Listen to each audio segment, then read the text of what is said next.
Hi guys, welcome to Otto's Garage.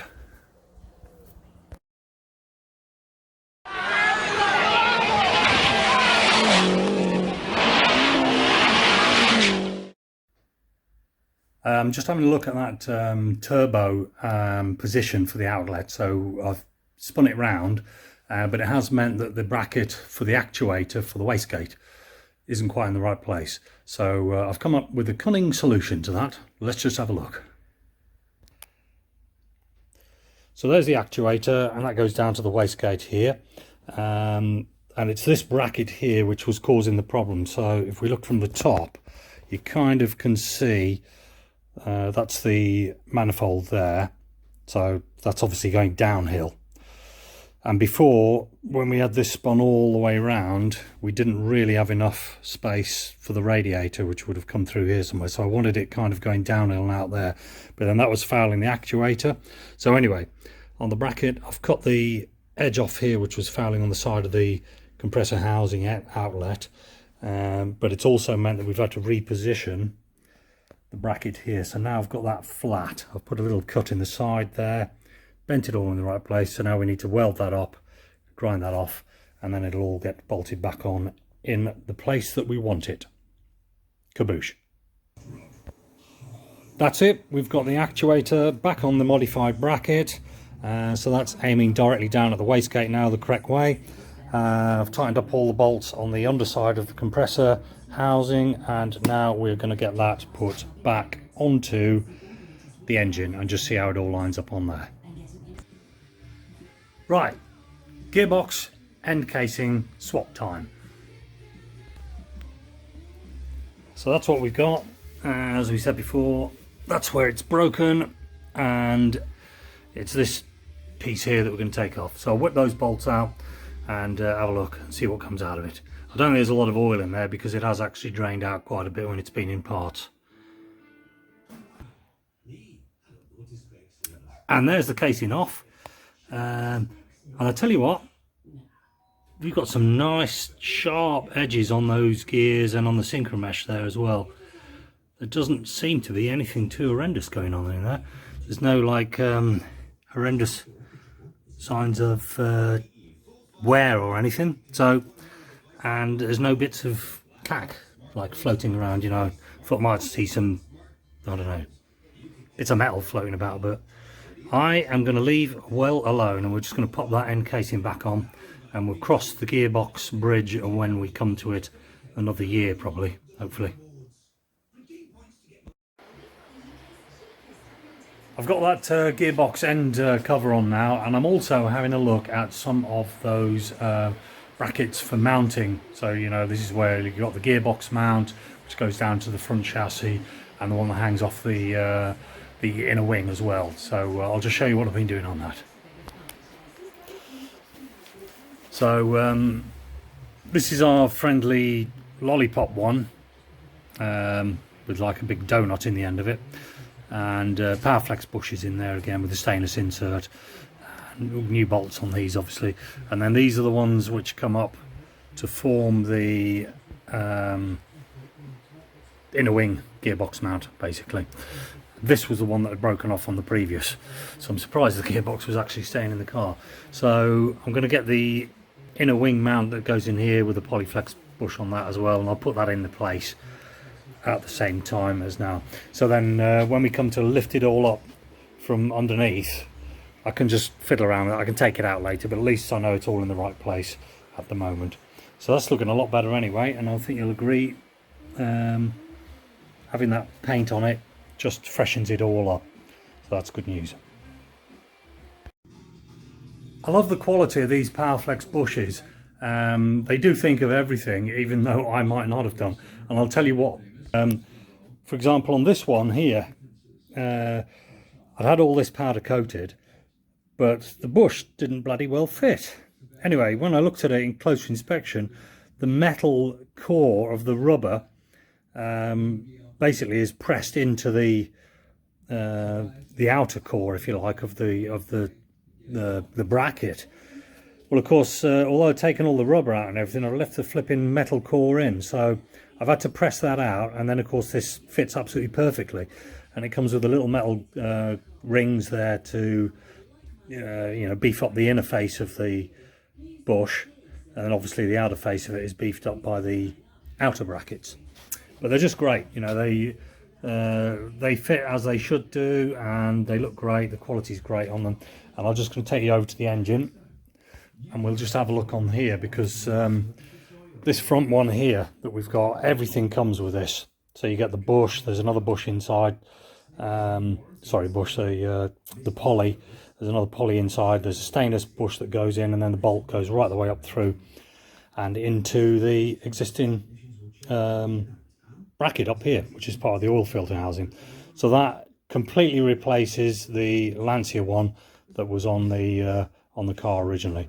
But they really are a nice bit of kit. So if you're looking for polybushes, then Powerflex, they are the people to try. They're really good Powerflex bushes.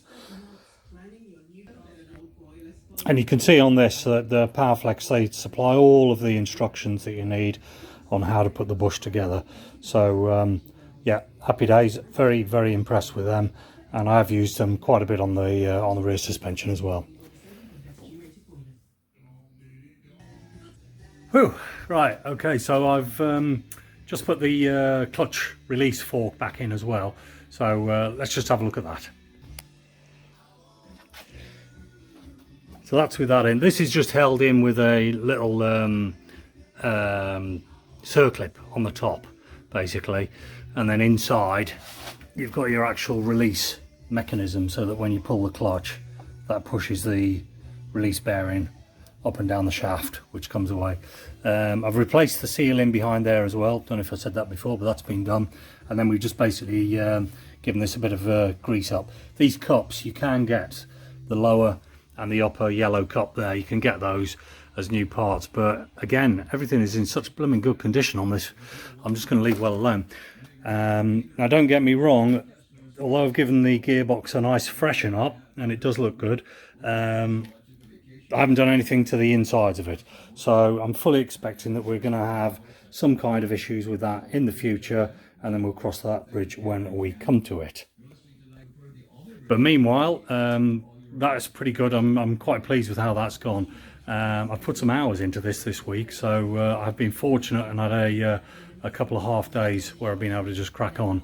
So we have got quite a bit done. I think next stage, if I can get that clutch back from Italy, which is due, I think, second week September, all being well, I can get that on the flywheel on the back of the engine, and we can probably make these two components up together and lift it up into the car, and that would be a fantastic milestone, without a doubt. Clutch cable. So got a new clutch cable, and on the end of the clutch cable you've just got that. So when you buy the new one, you've got the threaded bar and you've got the termination of the sleeving there. What you've got to do on the old clutch cable is recover that little cap and the rubber, and then this little doohickey on the end, which basically goes into that part of the clutch fork, basically in there.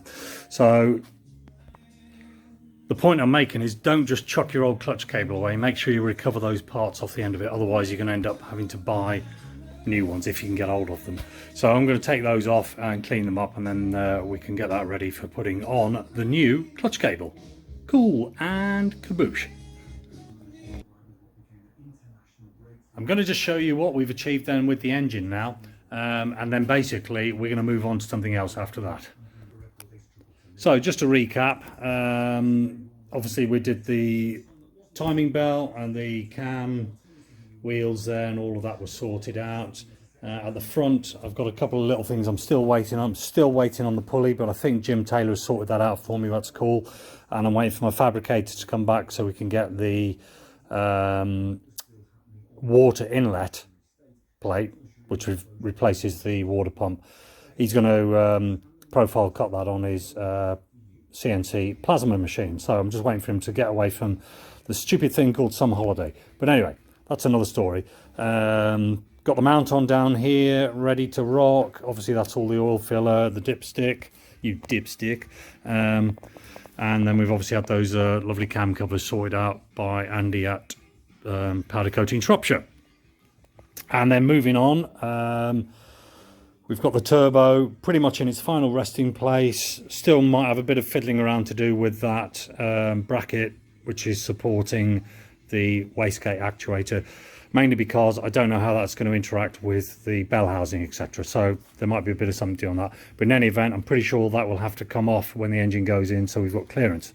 And then there's obviously the main oil feed going to it. We need a little bolt down the back of that just to get into there. We've got the flow and return to the oil cooler, which is going to be obviously on the front of the radiator. And there's a couple of little pressure senders and a temperature sender as well around there, which have got to go in. I've made a little bracket under here to support the bottom of the turbo. That's cool. This just needs a little bit of fiddling around with, but that's pretty much there anyway. That'll have to be reconfigured with the flexi pipe as well in between the two. So that's the oil return. So after the turbo pressurized, goes through the bearing, comes down, and it just drains by gravity back into the sump. You can see now the turbo is facing pretty much the right direction, coming downhill, aiming down towards where the intercooler is going to be on the front. Moving up, we've got our nice shiny black snake pipe. The water snake pipe is all fitted under there. That obviously needs some tubes. We've got the idle control valve, which as before controls the idle. Basically what that does is that it compensates for if you've got something pulling on the vacuum of the inlet, basically. Like if you had air conditioning, it would basically adjust the idle to compensate for that. Distributor caps on, all of the top hose outlet from the thermostat housing with no thermostat now. We've got a new temperature sender on the back there. Obviously we've got all the plugs in, and we've got our knock sensor in there as well. Across here we've got our manifold temperature sender on that one, and we've got the throttle body fitted with the TPS on the side of that, and we've also got the linkage on now as well, so that's all good and ready to rock. So what I am missing is the fuel pressure regulator on here, and obviously we've got some cables for the throttle which have got to go underneath. Inlet manifolds all sorted out, with the exception of, if we have a look inside, we don't have a fuel rail in there at the moment. I can get that in from the top, so I'm okay with that. I have got the injectors, but obviously without the fuel rail, they're no good. The fuel rail is being re-anodized, or something like that anyway. So, but like I say, I can get that in from this end and tighten it all up, so that should be all right. Absolute worst comes to worst, we'll just pop the manifold off, but that shouldn't be a problem. And then the other thing we need down here is new alternator, and hiding around the back somewhere, in under there, the starter motor will go in under there somewhere as well. So those two items I have not got yet, but that's all cool. So basically that in a nutshell is the motor done, which is excellent news. Flywheel I'm still waiting on. When that arrives, I'll be able to mate it up to the gearbox, which is over there, and then we are ready to get that puppy popped back in. So I'm just gonna have to get a few Samco style silicone hoses and stuff like that, just so that we can get all of those pipes connected up, the ones that we can't get to when the engine is in, so you know, around the back, if you like. So that's all good stuff. Next thing is going to have to be a little bit of body work, because that big grey thing over there is the rear bumper, and it's cracked to bits and it needs some work on it, so I've got to sort that out.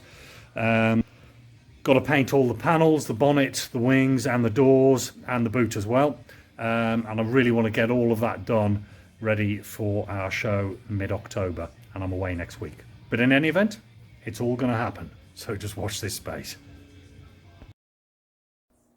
And just a quickie as well, I'd just like to have a big shout out to Will and the lads, who the guys that are running a Practical Performance car, and I believe that they are struggling at the moment on the back of the pandemic with people actually buying the magazine, subscribing to it and stuff like that. So we're not quite sure what's going on there, but hopefully they'll be able to sort something out and keep that mag going. It's bloody fantastic, and it really is aimed at guys like us. So if you've ever seen Practical Performance Car and read a copy, or even better if you bought a copy, then you'll know what I'm on about. But certainly we hope they can sort out whatever issues they're having down there, and hopefully they'll be back with that fantastic publication very soon.